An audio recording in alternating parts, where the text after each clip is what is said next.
O Senhor esteja convosco. Ele está no meio de nós. Proclamação do Evangelho de Jesus Cristo segundo Marcos. Glória a vós, Senhor. Naquele dia, ao cair da tarde, Jesus disse aos seus discípulos: vamos para a outra margem.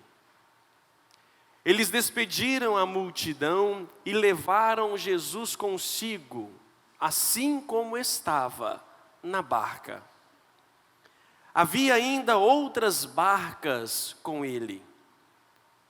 Começou a soprar uma ventania muito forte, e as ondas se lançavam dentro da barca, de modo que a barca já começava a se encher. Jesus estava na parte de trás, dormindo sobre um travesseiro. Os discípulos o acordaram e disseram: Mestre, estamos perecendo e tu não te importas? Ele se levantou e ordenou ao vento e ao mar: silêncio, cala-te. O vento cessou e houve uma grande calmaria. Então Jesus perguntou aos discípulos: por que sois tão medrosos? Ainda não tendes fé? Eles sentiram um grande medo e diziam uns aos outros: quem é este, a quem até o vento e o mar obedecem? Palavra da salvação. Glória a vós, Senhor. Que as palavras do Santo Evangelho perdoem os nossos pecados. Amém. Quem é este que até o vento e o mar obedecem? Só Deus para poder pôr freio na sua criação, na natureza. O homem, com todas as suas técnicas que possam ter desenvolvidas, podem prever fenômenos, jamais acabar com os fenômenos climáticos de nossa sociedade, de nossa vida. Amados irmãos, este evangelho simples, pode ser que tenha acontecido desta maneira, pode ser que de fato ali, daquele jeitinho, mas ele também é muito simbólico. Nós trazemos para o nosso dia, nossa vida, com muito significado. Jesus está junto aos apóstolos, discípulos, dentro da barca, e pedem para que eles vão até a outra margem, do outro lado. Ele estava próximo a Cafarnaum, e ali havia um grande lago chamado Mar de Tiberíades. Um lago grande, quem já foi à Terra Santa sabe um pouco como é. E assim era para atravessar para o outro lado. Do outro lado quem tinha? Os pagãos. Eram os pagãos, ou aqueles que não eram judeus, ainda não conheciam o Evangelho. Portanto, ir para outro lado da margem, ir para o outro lado, é ir a missão dos discípulos. É o objetivo, a meta, aonde querem alcançar, o que querem fazer. É a essência do discipulado. A essência do discipulado é ir para outra margem, ir ao encontro daqueles que ainda não conhecem. Nosso objetivo final. Da mesma forma, ir para o outro lado é aquela pessoa que fez o seu compromisso de casado e ela quer ir para o outro lado, ela quer construir a sua família, ela quer atingir o seu objetivo. Ela começou um projeto e ela quer chegar do outro lado, ela quer crescer financeiramente, ela quer progredir. Qualquer projeto, qualquer decisão de nossa vida, aquele objetivo que nós queremos atingir do melhor possível, é a nossa essência. Aquilo que nos faz viver, isto é ir ao outro lado. A igreja, os discípulos aqui, a missão dela é ir para o outro lado da margem, nunca ficar parado. Só que Jesus os envia através do mar. O mar, no mundo bíblico, semítico, o mar é o símbolo do caos. O mar é o símbolo de forças contrárias. Se nós pegarmos na Bíblia, quando aparece o mar, é sempre sinal de salvação, mas também é sinal de dificuldades que passaram. O mar vermelho, na criação, quando Deus separou-se as águas. O mar, então, é o mundo, a sua dificuldade, é aquilo que nos impede de chegar naquele objetivo. Poxa, mas por que Ele mandou por lá? Já que era um grande lago, por que não foi pelas pedras, no caminhando ali, chegava com muito mais segurança? Meus irmãos, Deus tem as suas razões, os seus motivos, porque é também para nos mostrar que o mar não pode ser maior que a nossa fé. A maldade, o caos, o cristão deve enfrentar o mar. O cristão não tem que ter medo, porque acima do mar está Deus. Não é à toa que o próprio Jesus andou sobre o mar. Ou seja, Ele tem mais poder de qualquer força contrária, de qualquer outro caos, outro mal. Ele tem esse poder. Por isso o cristão, nem sempre o caminho mais seguro, talvez ali seja o melhor, mas de fato é para poder mostrar a nossa fé, para nos provar, para dizer que realmente Ele tem esse poder. Jesus então convida os discípulos. Os discípulos estão numa barca. A barca simboliza o quê? Lembramos de no passado, a arca de Noé. Quem entrou naquela arca, naquela barca foi salvo. A barca nos lembra, nos simboliza a igreja, a comunidade. A barca também é a nossa vida, a sua vida, todo batizado, aquele que realmente é o que nos leva até lá, é a nossa existência, a comunidade, a igreja. Assim foi enviado, eles entraram no mar, não só uma barca, várias barcas, estavam indo para o outro lado. A comunidade, os cristãos começavam então a disseminar, a levar a palavra do mestre para quem precisava. Só que no meio do caminho, o que aparece? As tempestades. O vento começa, o mar começa a se manifestar, começam então as forças contrárias, a ponto da água encher no barco. As tempestades, meus irmãos, significam as nossas dificuldades, sejam climáticas, psicológicas, sociais, econômicas, sejam de qualquer instância, são as nossas dificuldades que encontramos na vida. Quem é que não passa por tempestade? Todos nós, um dia, iremos passar, se não já passamos.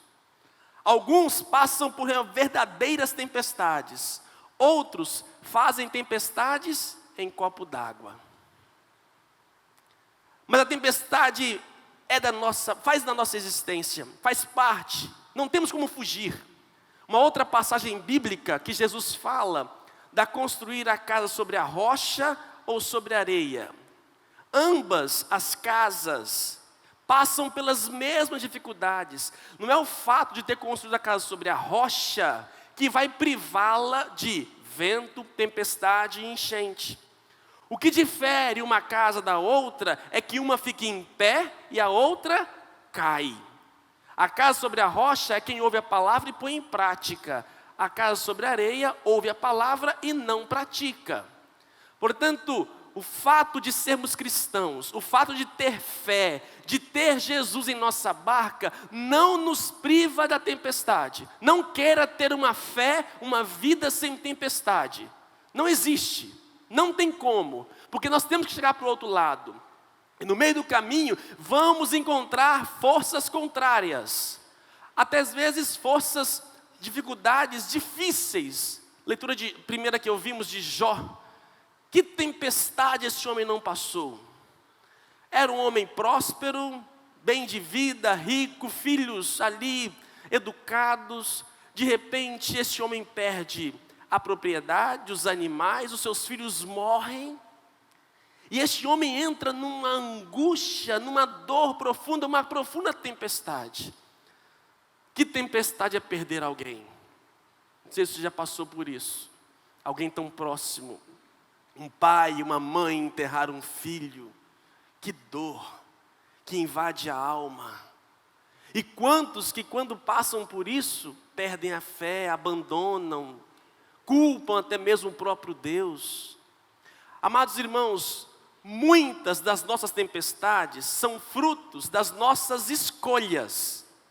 Até mesmo os fenômenos climáticos da natureza, não saberia quantificar agora em porcentagem, quanto que nós, homens, seres humanos, não provocamos. E depois culpamos a Deus.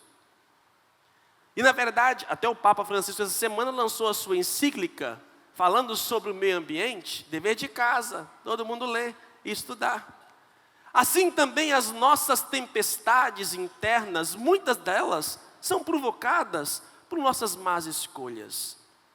É doloroso, mas temos que enfrentá-la. O pior é quando a barca, ela enche d'água. Olha ali o Evangelho. Diz que a barca estava enchendo de água. Qual água? Do mar. O que é o mar? Maldade, caos. Ou seja, às vezes até mesmo dentro da barca tem caos. Você vem para a igreja rezar, é uma fofocaiada, é um problema sério, é difícil entrar. Às vezes você vai para a sua casa, é um lugar de descanso, dá vontade de sumir, porque a casa, as pessoas já estão banhadas da água do mar. Parece que já são propriamente o mar encarnado ali. Você quer ter um sossego e não consegue. Você vê que está todo mundo, as comunidades estão banhadas por este mar, maldade, angústia, assim por diante. Amados, estamos passando também em nosso país uma grande tempestade. Não é verdade? Não é uma tempestade simplesmente financeira. Não. É muito mais. A raiz não está nisso. A raiz está em pessoas que estão vivendo a sua vida sobre a areia. É uma tempestade, é uma crise não financeira, é uma crise humana. O ser humano, de modo especial o brasileiro, está em crise. Está em crise. Quanta corrupção, quanta gente agarrada ao poder e ao dinheiro. E eu não falo somente de política e economia, não. Vamos entrar no mundo dos médicos, quanta falcatrua nesses sistemas por aí afora. Quantas trocas de favores, gente segurando para o outro. No mundo jurídico, da advocacia, quanta podridão, quanto favor. Uma vergonha sem fim. Se for vasculhar, até mesmo no mundo da comunidade, da barca, às vezes vai encontrar.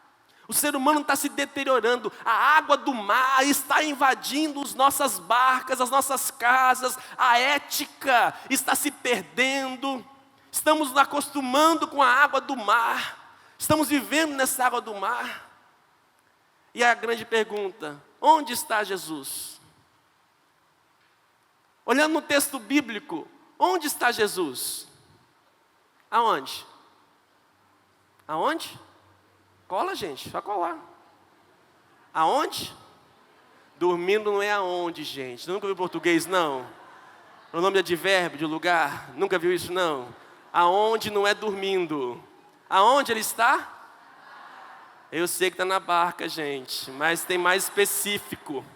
Está todo mundo na barca, ninguém saiu da barca. Aonde ele está? Atrás. Atrás. Jesus está atrás. Bom, semana passada eu tive que ler um pouquinho sobre agricultura, semear, e disseram que eu não entendo nada, né? Eu falei, não valeu de nada. Hoje vamos tentar entender do mundo náutico, né? Vamos lá para o mar da vida.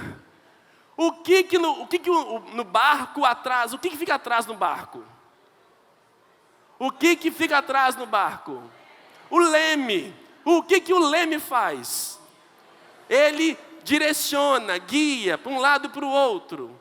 Onde Jesus está? Ele está lá, no leme. Ele quer governar, Ele quer dirigir o barco de nossas vidas. Mas o que aconteceu? Ele dormiu. Por que dormiu? Ninguém pediu. O dormir aqui também tem outro significado. Quando Jesus ressuscita Lázaro, Jesus diz, ele não está morto, ele está dormindo. Quando vai ressuscitar a filha de Jairo, ela não está morta, ela está dormindo. É para dizer o quê? O dormir aqui é o símbolo da morte. Tanto é que diz o texto bíblico que ele estava deitado no travesseiro. Só que não é travesseiro, o original do grego é um pano. E este pano se usava nos funerais. Então o que quer dizer o texto bíblico? Que na barca Jesus estava presente, não de uma forma física, vivo ali fisicamente, mas estava presente depois de sua morte. A experiência pós-morte, ressurreição. Ele estava na barca, só que não o chamavam. Acabou então ficando lá, no esquecimento. Quando a coisa apertou, o barco começou a invadir, a água começou a invadir no barco, aí, outro detalhe, o grito de desespero dos discípulos.